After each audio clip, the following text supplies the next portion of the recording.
ഇന്ന് നല്ലൊരു സാൻഡ്വിച്ച് ഉണ്ടാക്കാം. അതിന് വേണ്ടിയിട്ട് ഞാൻ ബ്രെഡ് എടുത്തിട്ടുണ്ട്. അതിൻ്റെ അകത്തേക്ക് ആദ്യമേ ഒന്ന് കുറച്ച് മല്ലിയിലയുടെ ചട്നി പരത്തി കൊടുക്കാം.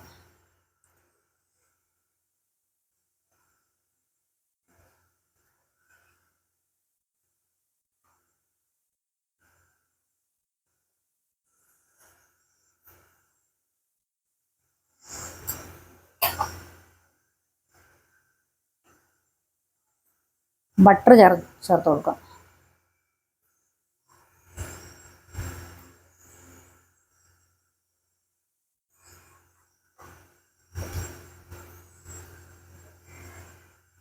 ബീറ്റ്റൂട്ട് പുഴുങ്ങിയത് ഒരു കഷ്ണം വയ്ക്കാം. ഉരുളക്കിഴങ്ങ് പുഴുങ്ങിയത് ഒരു കഷ്ണം വയ്ക്കാം.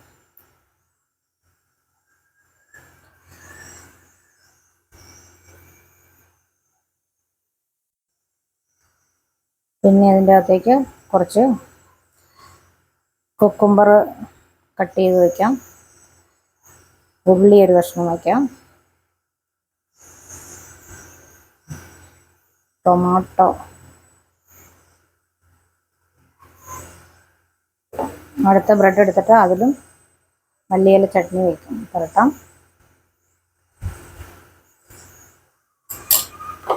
കുറച്ച് ബട്ടറും കൂടെ തേക്കാം.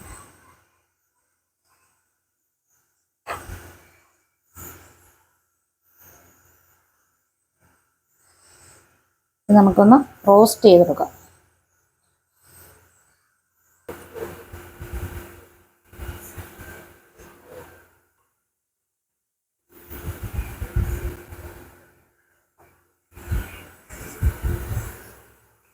ഇത് നമുക്കൊന്ന് റോസ്റ്റ് ചെയ്തെടുക്കാം.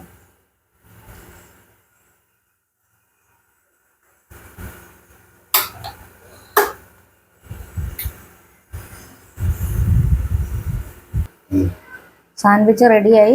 ഇനി നമുക്ക് ഇച്ചിരി ടൊമാറ്റോയുടെ സോസും കൂടെ അതിൻ്റെ മുകളിൽ ഒഴിച്ചിട്ട് കഴിക്കാം.